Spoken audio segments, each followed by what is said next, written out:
Zimbabwean Finance Minister Mthuli Ncube has announced that the Southern African country will retain its interest rate of 200% going into next year as it prioritizes economic stability ahead of high growth rates. The inflation rate was raised to 200% earlier this year in order to aid its own currency, which trades at 628 Zim Dollars to the US dollar, losing almost 80% of its value. Well, to talk more about this, we're joined by political analyst Kudzai. Mutisi. Kudzai, thank you so much for your time and thank you for joining us on the Weekend Report this morning. I mean, Zimbabwe's economy has been on a downturn for nearly 2 decades now, and things don't really appear to be getting any better. What's your perspective on the economic outlook? I think I would describe Zimbabwe as a country that reached its rock bottom, and it is no other way. The trajectory going forward has to be an upwards trajectory.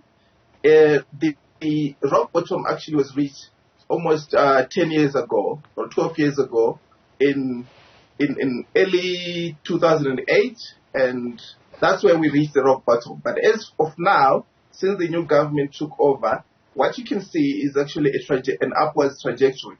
If you are to travel to Zimbabwe today, if you are to use, or maybe you fly into Zimbabwe, the first place you arrive at is a construction site, a huge construction site.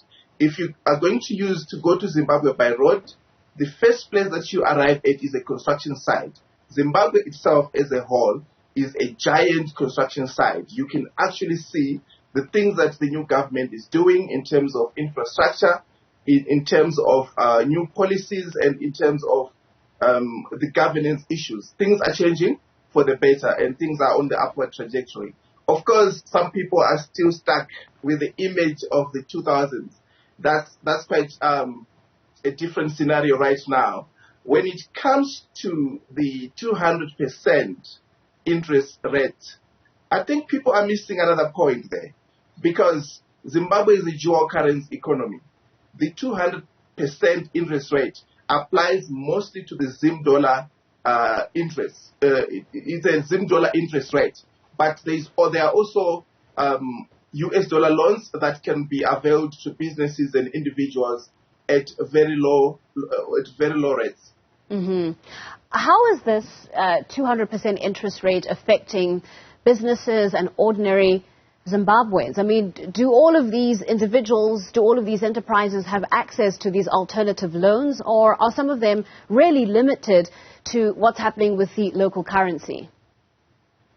I think one other thing that outside people don't understand is that Zimbabwe is mainly a cash economy. If you go to Zimbabwe and you see someone driving a car, it is usually a car that the person bought cash. It's not through via a loan. So most of the ordinary people actually don't go out seeking loans for their day-to-day living or for buying assets. They usually buy them cash, whether it's houses, whether it's cars, whether it's food or clothing. They usually buy them cash. However, the businesses obviously are going to be affected. Those that were accessing loans in the US dollar, denominated in Zimbabwe dollars, they're going to be affected by that. But I can assure you, Zimbabwe is a dual currency economy, and most people or most businesses can actually access loans in US dollars. And that's why I don't think this 200% interest hike is going to have a very big impact on the economy because of that. People can access the US dollar denominated loans. But it was a difficult decision to make, but I think it's one of the best decisions that they made, because you cannot sacrifice stability here for the sake of growth. In fact, the growth was not even being realized, because most of these people who were getting the Zimbabwe dollar loans, they were not using them for productive purposes. They were actually going to the black market and trading in foreign currency, which is not a very productive activity, by the way. Yeah. So, I mean, Kudzai, I think we can agree, though, that interest rate hike is going to severely affect Zimbabweans and how they're able to make purchases when it comes to food items and basically make it from day to day. Are Zimbabweans buying into what the finance minister is putting on the table? He's insisting that this tough monetary regime and this tough fiscal stance is what Zimbabwe needs to bring stability and growth, but is it translating into the lives of South Africa, into the lives of Zimbabweans rather? I think the ordinary Zimbabwean is more interested in stability than anything else, especially when it comes to prices of goods and services. You don't want a situation where you wake up every day and prices are going up and your income is being eroded. You would rather have a situation of stability where you can plan for the future without any problems. That's what the ordinary Zimbabwean is actually looking for. The people who were mainly affected, or the people who are complaining, are those who were getting these loans for speculative purposes. They were going to banks, getting huge amounts of loans in Zimbabwe dollars at low interest rates, and they could go onto the black market and speculate. So it is them that are actually complaining. But the ordinary person on the street is happy because what they want is stability. And most of them were not even going for these loans, so they don't see an impact.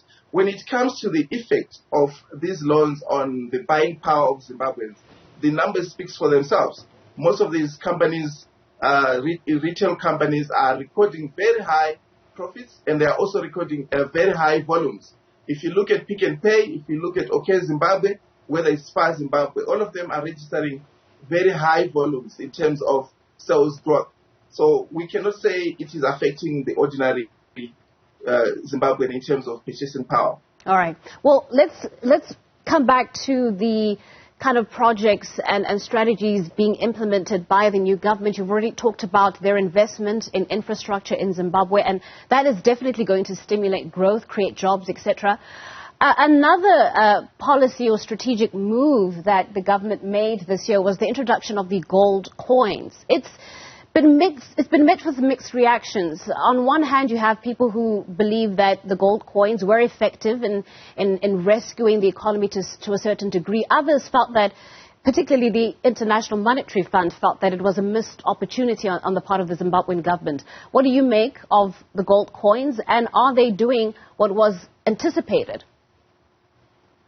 The gold coins actually were a very good move. They were a very strategic move in terms of giving Zimbabweans sort of like an opportunity for savings. So it's actually encouraging the savings culture or an investment culture, because if you buy gold, you're actually investing into a very stable asset that you can redeem in future for cash if you need the cash. The gold coins are also a way of stimulating the use of the US dollar into the economy. At the present moment, Zimbabwe has got almost a record amount of US dollar deposits in banks. They were just sitting there in banks, not doing anything, not circulating in the economy. But when they introduced the US dollar, when they introduced the gold coins, we have seen people now making use of the US dollars and making it circulate into the economy. Even the 200% interest rate, by the way, is actually pushing the banks to loan out the US dollar deposits that they have been lying or sitting on for a long time. It's actually helping the economy in that way. As for the gold coins acceptance, people are buying them. Last week, they introduced smaller denominations. I think it's 1/10 of an ounce, 1/4 of an ounce, and maybe half an ounce, so that the ordinary person on the street can also afford to buy the gold coins. They're being accepted. People are buying them in numbers. And obviously, one of the effects is the stability of the Zimbabwe dollar on the forex market. And we have witnessed that stability since the introduction of the gold coins. So I would say they are working and people are accepting them. Those who were negative, I think they're coming to realize that they were wrong. And it's usually the case when it comes to Zimbabwe. For a long time, people have been so negative about the country, to the extent that most are still stuck in that image of long ago. I was in Zimbabwe recently, and what I witnessed is quite a different picture. And most people should actually visit and see what's happening in the country. You'll be amazed at the kind of developments that you see at a national level, even at a household level. If you go to an ordinary village, you're going to see people having running water that they didn't have maybe 5 years ago. You're going to see people with solar power. this load shedding thing doesn't affect them because they have got solar power. And people building very beautiful houses in the cities and also in the villages. Those are the signs, by the way, of an economy on the rise. Those are signs, by the way, of a country on the rise. All right. So things are working and things are happening. All right. So I started out this conversation touching on Zimbabwe's economy and the sort of downward trajectory that it has experienced over the last 2 decades. We're seemingly ending or wrapping up the conversation with you, suggesting that things are actually on the upward trend. Sticking to that, are you projecting that optimism to continue on into 2023? And what is the performance of the economy? How is that likely to affect next year's elections? Do you think it's going to have any sort of impact at all? Obviously, Zimbabweans have been, one of their biggest concern has been the economy, and it is one of the issues, obviously, the top issues when it comes to elections. And the stability, if it continues, obviously is going to be a positive thing for the government. And I see it continuing because the government have implemented quite some extraordinary measures to ensure that there is stability, which is what the ordinary person in Zimbabwe is looking for. Zimbabweans have been traumatized by hyperinflation, and that trauma has been living in Zimbabweans for a long time. But I'm seeing the government trying to increase confidence in the economy and trying to put stability, and people are seeing that, and people are going to vote with that in mind. And I see the new government benefiting a lot from the stability and also the upward movement of the economy. So next year, if you ask me, I'll predict that it will be a big victory for ZANU-PF. It will be a big victory for President Mnangagwa, and people will appreciate what he's doing because people can actually see it. It's not something that you hear about.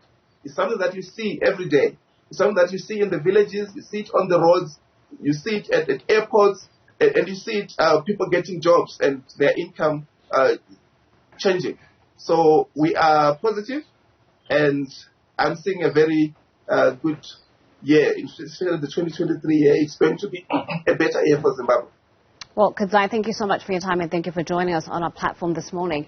That was a political analyst to Kudzai Mutisi helping us to break down developments in Zimbabwe and bringing into sharp focus that country's economy. But we